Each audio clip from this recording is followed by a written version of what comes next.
ओम शांति। 17 अगस्त 2024 की साकार मुरली है। बाबा कहते, मीठे बच्चे, विनाशी शरीरों से प्यार न करके अविनाशी बाप से प्यार करो तो रोने से छूट जाएंगे। प्रश्न, अनराइटियस प्यार क्या है और उसका परिणाम क्या होता है? उत्तर, विनाशी शरीरों में मोह रखना अनराइटियस प्यार है। जो विनाशी चीजों में मोह रखते हैं वह रोते हैं। देह अभिमान के कारण रोना आता है। सतयुग में सब आत्म अभिमानी हैं, इसलिए रोने की बात ही नहीं रहती। जो रोते हैं वह खोते हैं। अविनाशी बाप की अविनाशी बच्चों को अब शिक्षा मिलती है, देही अभिमानी बनो तो रोने से छूट जाएंगे। ओम शांति। ये तो बच्चे जानते ही है कि आत्मा अविनाशी है और बाप भी अविनाशी है, तो प्यार किसको करना चाहिए? अविनाशी आत्मा को। अविनाशी को ही प्यार करना है। विनाशी शरीर को थोड़ी प्यार करना चाहिए। सारी दुनिया विनाशी है, हर एक चीज विनाशी है। ये शरीर विनाशी है, आत्मा अविनाशी है।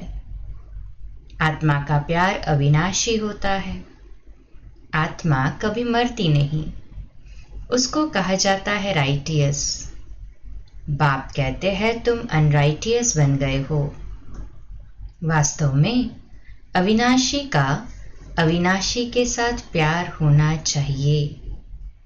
तुम्हारा प्यार विनाशी शरीर के साथ हो गया है, इसलिए रोना पड़ता है। अविनाशी के साथ प्यार नहीं, विनाशी के साथ प्यार होने से रोना पड़ता है। अभी तुम अपने को अविनाशी आत्मा समझते हो तो रोने की बात नहीं, क्योंकि आत्म अभिमानी है। तो बाप अब तुम बच्चों को आत्म अभिमानी बनाते हैं। देह अभिमानी होने से रोना होता है। विनाशी शरीर पिछाड़ी रोते हैं। समझते भी है आत्मा मरती नहीं है। बाप कहते हैं अपने को आत्मा समझो। तुम अविनाशी बाप के बच्चे अविनाशी आत्मा हो। तुमको रोने की दरकार नहीं। आत्मा एक शरीर छोड़ जाए दूसरा पार्ट बजाती है। ये तो खेल है। तुम शरीर में ममत्व क्यों रखते हो? देह सहित देह के सब संबंधों से बुद्धि योग तोड़ो। अपने को अविनाशी आत्मा समझो। आत्मा कभी मरती नहीं। गायन भी है, जो रोया सो खोया। आत्माभिमानी बनने से ही लायक बन जाएंगे। तो बाप आकर देह अभिमानी से आत्म अभिमानी बनाते हैं। कहते हैं तुम कैसे भूले हुए हो। जन्म जन्मांतर तुमको रोना पड़ा है। अब फिर से तुमको आत्म अभिमानी बनने की शिक्षा मिलती है। फिर तुम कभी रोएंगे ही नहीं। ये है रोने वाली दुनिया, वह है हंसने की दुनिया। ये दुख की दुनिया, वह सुख की दुनिया। बाप बहुत अच्छी रीति से शिक्षा देते हैं। अविनाशी बाप की अविनाशी बच्चों को शिक्षा मिलती है। वह देह अभिमानी है तो देह को ही देख शिक्षा देते हैं। तो देह की याद आने से रोते हैं। देखते भी है शरीर खत्म हो गया, फिर उनको याद करने से क्या फायदा? मिट्टी को याद किया जाता है क्या? अविनाशी चीज ने जाकर दूसरा शरीर लिया है। ये तो बच्चे जानते हैं। जो अच्छा कर्म करता है उनको फिर शरीर भी अच्छा मिलता है। कोई को खराब रोगी शरीर मिलता है, वह भी कर्मों अनुसार है। ऐसे नहीं कि अच्छा कर्म किया है तो ऊपर चले जाएंगे। नहीं, ऊपर तो कोई जा नहीं सकते। अच्छे कर्म किए हैं तो अच्छा कहलाएंगे, जन्म अच्छा मिलेगा, फिर भी नीचे तो उतरना ही है ना। तुम जानते हो कि हम चढ़ते कैसे हैं। अभी कलयुग के अंत में, संगम युग में, जब परमात्मा आते हैं, ज्ञान मिलता है, योग से पूर्व जन्मों के भी पाप दग्ध करते हैं और अविनाशी कमाई भी जमा करते हैं। इसलिए कहा, चढ़ती कला तेरे भाने सर्व का भला। हमको तो मुक्ति, जीवन मुक्ति दोनों मिलेगा, सर्व का भला अर्थात सभी को भी मुक्ति मिलेगी। भल अच्छे कर्मों से कोई महात्मा बनेगा, फिर भी कला तो कम होती ही जाएगी। बाप कहते हैं, फिर भी ईश्वर को याद कर अच्छा कर्म करते हैं तो उनको अल्पकाल क्षणभंगुर सुख देता हूँ। फिर भी सीढ़ी नीचे तो उतरना ही है, नाम करके अच्छा हो। यहाँ तो मनुष्य अच्छे बुरे कर्मों को भी नहीं जानते हैं। रिद्धि सिद्धि वालों को कितना मान देते हैं, उन्हों के पिछाड़ी मनुष्य जैसे हैरान होते हैं। है तो सारा अज्ञान। समझो, कोई इनडायरेक्ट दान पुण्य करते हैं, धर्मशाला हॉस्पिटल बनाते हैं। ये इनडायरेक्ट दान पुण्य है, क्योंकि इसका उस जन्म में और उसके नेक्स्ट जन्म में कैरी फॉरवर्ड होता है। अर्थात कि किसी ने धर्मशाला खोली तो नेक्स्ट जन्म में उसको अच्छा शरीर मिलेगा, किसी ने हॉस्पिटल खोला तो निरोगी काया, किसी ने धन दान किया तो नेक्स्ट जन्म में उसको अच्छे धन वाले परिवार में जन्म मिलेगा। तो प्राप्ति तो है उसकी भी, परंतु टेम्पररी है।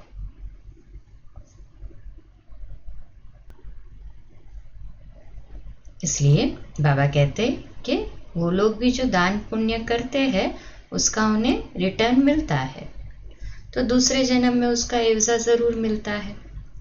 बाप को याद करते हैं, भल गालियां भी देते हैं तो भी मुख से भगवान का नाम तो कहते हैं ना। बाकी अनजान होने कारण जानते कुछ नहीं। भगवान को याद कर रुद्र पूजा करते हैं, रुद्र को भगवान समझते हैं, रुद्र यज्ञ रचते हैं, शिव व रुद्र की पूजा करते हैं। बाप कहते हैं, मेरी पूजा करते हैं, परंतु बेसमझी से क्या क्या बनाते हैं, क्या क्या करते हैं। जितने मनुष्य उतने उन्हों के गुरु है। झाड़ में नए नए पत्ते, टाल टालियां आदि निकलते हैं तो वह कितना शोभते हैं। सतोगुणी होने के कारण उनकी महिमा होती है। बाप कहते हैं कि ये दुनिया है ही विनाशी चीजों को प्यार करने वाली। कोई कोई का बहुत प्यार होता है तो मोह में जैसे पागल बन जाते हैं। बड़े बड़े सेठ लोग मोहवश पागल हो जाते हैं। माताओं को ज्ञान न होने कारण विनाशी शरीर पिछाड़ी विधवा बन कितना रोती, याद करती रहती है। अभी तुम अपने को आत्मा समझ दूसरे को भी आत्मा देखते हो तो जरा भी दुख नहीं होता। पढ़ाई को सोर्स ऑफ इनकम कहा जाता है। पढ़ाई में एम ऑब्जेक्ट भी होती है, परंतु वह है एक जन्म के लिए। गवर्नमेंट से पगार मिलता है, पढ़कर धंधादोरी करते हैं तब पैसे आदि मिलते हैं। यहाँ तो फिर बात ही नहीं है। तुम अविनाशी ज्ञान रत्नों से झोली कैसे भरते हो? आत्मा समझती है कि बाबा हमको अविनाशी ज्ञान खजाना देते हैं। भगवान पढ़ाते हैं तो जरूर भगवान भगवती ही बनाएंगे, परंतु वास्तव में इन लक्ष्मी नारायण को भगवान भगवती समझना रॉन्ग है। अभी तुम बच्चे जानते हो, ओहो, जब हम देह अभिमानी हो जाते हैं तो हमारी बुद्धि कितनी डिग्रेड हो जाती है। जैसे जानवर बुद्धि बन जाते हैं। जानवरों की सेवा भी बहुत अच्छी होती है, मनुष्यों की तो कुछ भी नहीं। रेस के घोड़ों आदि की कितनी संभाल होती है। यहाँ के मनुष्य की देखो क्या हालत है। कुत्ते को कितना प्यार से संभालते हैं, चाटते रहते हैं, साथ में सुलाते भी है। देखो दुनिया का क्या हाल हो गया है। वहां सतयुग में ये धंधा होता नहीं। तो बाप कहते हैं, बच्चों तुमको माया रावण ने अनराइटियस बना दिया है। अनराइटियस राज्य है ना, मनुष्य अनराइटियस तो सारी दुनिया भी अनराइटियस हो जाती है। राइटियस और अनराइटियस दुनिया में देखो फर्क कितना है। कलयुग की हालत देखो क्या है। मैं स्वर्ग स्थापन कर रहा हूं तो माया भी अपना स्वर्ग दिखाती है, टेम्पटेशन देती है। आर्टिफिशियल धन कितना है, समझते हैं हम यहाँ ही स्वर्ग में बैठे हैं। स्वर्ग में थोड़े ही इतने ऊंचे 100 मंजिल के मकान आदि होते हैं। कैसे कैसे मकान सजाते हैं। वहां तो डबल स्टोरी के भी मकान नहीं होते, 2 मंजिला भी इमारत की जरूरत नहीं, क्योंकि वहां पे इतनी जगह है, अथाह जगह है, जितना चाहो बनाओ। मनुष्य ही बहुत थोड़े होते हैं, इतनी जमीन तो तुम क्या करेंगे। यहाँ जमीन के पिछाड़ी कितना लड़ते झगड़ते हैं। सालों तक कोर्ट केसेस चलते हैं, भले उनका शरीर छूट जाए फिर भी केसेस चलते रहते हैं। वहां सारी जमीन तुम्हारी रहती है। कितना रात दिन का फर्क है। वह लौकिक बाप, यह पारलौकिक बाप है। पारलौकिक बाप बच्चों को क्या नहीं देते हैं। आधा कल्प तुम भक्ति करते हो। बाप साफ कहते हैं, इनसे मुक्ति नहीं मिलती है, अर्थात मेरे से नहीं मिलते। तुम मुक्ति धाम में मेरे से मिलते हो। परम धाम में अर्थात मुक्ति धाम में बाबा है तो हम वहीं बाबा से मिलेंगे। बाबा कहते मैं भी मुक्ति धाम में रहता हूँ, तुम भी मुक्ति धाम में रहते हो। फिर वहां से तुम स्वर्ग में जाते हो। वहां स्वर्ग में मैं नहीं होता, ये भी ड्रामा है। बाबा कहते ये भी ड्रामा है। तो बाबा पक्का कराते हैं कि जो भी है वो ड्रामा है, हूबहू रिपीट होता रहता है। तो बाप साफ कहते हैं इनसे मुक्ति नहीं मिलती। हाँ, जो हम आधा कल्प कर्मकांड करते आए वो भले ही हमें उसके द्वारा ही भक्ति का ही फल ज्ञान मिला है, परंतु ज्ञान से और याद से ही हम मुक्ति और जीवन मुक्ति का वर्षा पाते हैं। तो बाबा कहते तुम भी मुक्ति धाम में रहते हो, फिर वहां से तुम स्वर्ग में जाते। तो वहां स्वर्ग में मैं नहीं होता, बाबा नहीं होते, इसके लिए भी बाबा कहते ये ड्रामा है। फिर हूबहू ऐसे रिपीट होगा, फिर ये ज्ञान भूल जाएगा, प्रायलोप हो जाएगा। जब तक संगम युग नहीं आया है तब तक गीता का ज्ञान हो कैसे सकता। बाकी जो भी शास्त्र आदि है वह है भक्ति मार्ग के शास्त्र। अब तुम नॉलेज सुन रहे हो। मैं बीज रूप ज्ञान का सागर हूं, तुमको कुछ भी करने नहीं देता, पाँव भी पड़ने नहीं देता। पाँव किसका पड़ेंगे, शिव बाबा के तो पाँव है नहीं, ये तो ब्रह्मा के पाँव पड़ना हो जाएगा। मैं तो तुम्हारा गुलाम हूं। उनको कहते हैं निराकारी निरहंकारी। सो भी जब वह एक्ट में आए तब तो निरहंकारी कहा जाए। बाप तुमको अतः ज्ञान देते हैं, यह है अविनाशी ज्ञान रत्नों का दान। फिर जो जितना लेवे, अविनाशी ज्ञान रत्न लेकर फिर औरों को दान करते जाओ। इन रत्नों के लिए ही कहा जाता है एक एक रत्न लाखों का है। कदम कदम पर पदम देने वाला तो एक ही बाप है। सर्विस पर बड़ा अटेंशन चाहिए। तुम्हारा कदम है याद की यात्रा का, उनसे तुम अमर बन जाते हो। वहां मरने आदि का फिक्र होता नहीं। एक शरीर छोड़ दूसरा लिया। मोहजीत राजा की कथा भी सुनी होगी। ये तो बाप बैठ समझाते हैं। अब बाप तुमको ऐसा बनाते हैं। अभी की ही बातें हैं। रक्षाबंधन का पर्व भी मनाते हैं। ये कब की निशानी है, कब भगवान ने कहा कि पवित्र बनो। ये मनुष्यों को क्या पता कि नई दुनिया कब, पुरानी दुनिया कब होती है। ये भी किसको पता नहीं। इतना कहते हैं कि अभी कलयुग है, सतयुग था अभी नहीं है। पुनर्जन्म को भी मानते हैं। 84 लाख कह देते हैं तो जरूर पुनर्जन्म हुआ न? निराकार बाप को सब याद करते हैं। वह है सब आत्माओं का बाप, वही आकर समझाते हैं। देहधारी बापू तो बहुत है, जानवर भी अपने बच्चों के बापू है।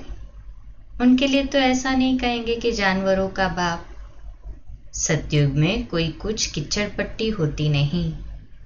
जैसा मनुष्य वैसा फर्नीचर होता है। वहां पंछी आदि भी फर्स्ट क्लास खूबसूरत होते हैं। सब अच्छी अच्छी चीजें होंगी। वहां फल कितना स्वीट बड़े होते हैं। फिर वह सब कहाँ चला जाता है? स्वीट से निकल कड़वाहट आ जाती है। थर्ड क्लास बनते हैं तो चीजें भी थर्ड क्लास बन जाती है। सतयुग है फर्स्ट क्लास तो सब चीजें फर्स्ट क्लास मिलती है। कलयुग में है थर्ड क्लास, सब चीजें सतो रजो तमो से पास होती है। यहाँ तो कोई मजा नहीं है। आत्मा भी तमो प्रधान तो शरीर भी तमो प्रधान है। अभी तुम बच्चों को ज्ञान है, कहाँ वह कहाँ यह, रात दिन का फर्क है। बाप तुमको कितना ऊंच बनाते हैं। जितना याद करेंगे हेल्थ वेल्थ दोनों मिल जाएगी। बाकी क्या चाहिए? दोनों चीजों से एक नहीं होगी तो हैप्पीनेस नहीं होगी। हेल्थ या वेल्थ दोनों में से एक भी कम तो बाबा कहते हैं हैप्पीनेस कम। समझो हेल्थ है वेल्थ नहीं तो क्या काम के? गाते भी है ना, पैसा है तो लाड़काना घूम कर आओ। बच्चे समझते हैं भारत सोने की चिड़िया था, अभी सोना कहाँ? सोना चांदी तांबा गया, अभी तो कागज ही कागज है। कागज पानी में बह जाए तो पैसे कहाँ से मिले? सोना तो बहुत भारी होता है, वह वहां ही पड़ा रहता है। आग भी सोने को जला न सके। तो यहाँ सब दुख की बातें हैं, वहां ये सब बातें होती नहीं। यहाँ इस समय अपार दुख है। बाप आते ही तब है जब अपार दुख है। कल फिर अपार सुख होगा। बाबा तो कल्प कल्प आकर पढ़ाते हैं। ये कोई नई बात थोड़ी है। खुशी में रहना चाहिए, खुशी ही खुशी, ये अंत की बात है। अतीन्द्रिय सुख गोपियों से पूछो, पिछाड़ी में तुम बहुत अच्छी रीति समझ जाते हो। रियल शांति किसे कहा जाता है ये बाप ही बतलाते हैं। तुम बाप से शांति का वर्षा लेते हो, उनको सब याद करते हैं। बाप शांति का सागर है। बाप समझाते हैं मेरे पास आ कौन सकते हैं। फलाना फलाना धर्म फलाने फलाने समय पर आते हैं, स्वर्ग में तो आ न सके। अभी साधु संत ढेर निकल पड़े हैं तो उन्हों की महिमा होती है।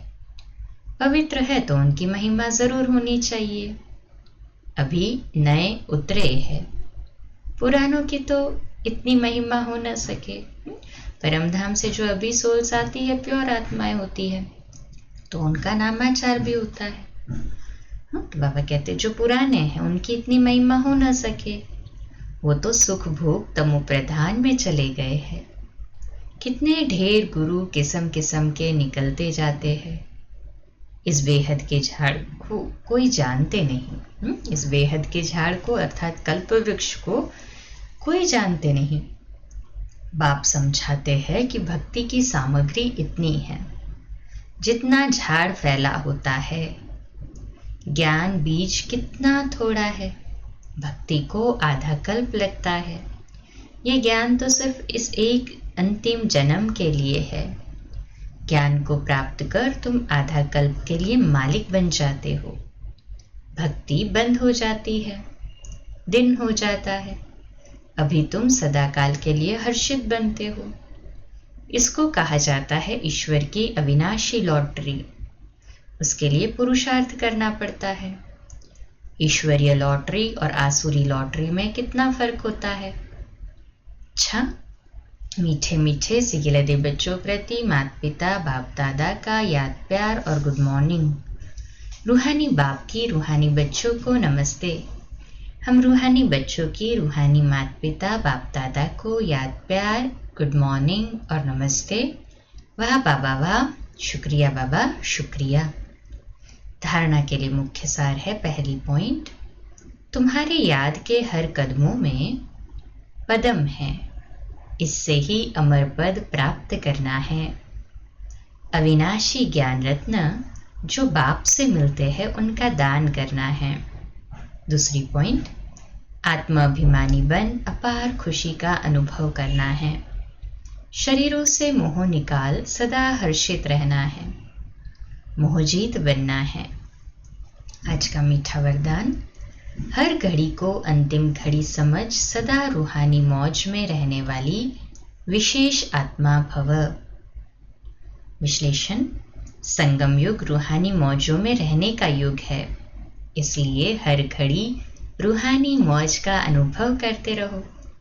कभी किसी भी परिस्थिति या परीक्षा में मूंझना नहीं, क्योंकि ये समय अकाले मृत्यु का है।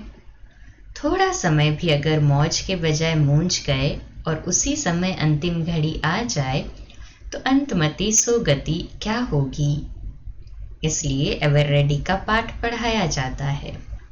एक सेकेंड भी धोखा देने वाला हो सकता है, इसलिए स्वयं को विशेष आत्मा समझकर हर संकल्प बोल और कर्म करो और सदा रूहानी मौज में रहो। स्लोगन, अचल बनना है तो व्यर्थ और अशुभ को समाप्त करो। अचल बनना है तो व्यर्थ और अशुभ को समाप्त करो। आज का स्वमान है, मैं दिल तख्त नशीन आत्मा हूँ। किसके दिल तख्त पर चढ़े हैं? परमात्मा के दिल तख्त पर। तो मैं दिल तख्त नशीन हूँ। इस स्वमान का अभ्यास करेंगे। आज का व्यक्ति इशारा, सदा विजयी रहने के लिए याद की छत्र छाया में रहो। जो सदा छत्र छाया के अंदर रहते हैं वे सर्व प्रकार के माया के विघ्नों से सेफ रहते हैं। उन पर किसी भी प्रकार से माया की छाया पड़ नहीं सकती। ये 5 विकार दुश्मन के बजाय दास बनकर सेवाधारी बन जाते हैं। जैसे विष्णु के चित्र में दिखाते हैं कि सांप ही शैया और सांप ही छत्रछाया बन गए। ये है विजयी की निशानी। अच्छा, कम बोलो, धीरे बोलो, मीठा बोलो, सत्य बोलो, सोच समझकर बोलो। निमित्त भाव, निर्माण भाव, निर्मल वाणी। आज का नया दिन आप सभी को मुबारक हो, मुबारक हो, मुबारक हो। शुभ दिवस। ओम शांति।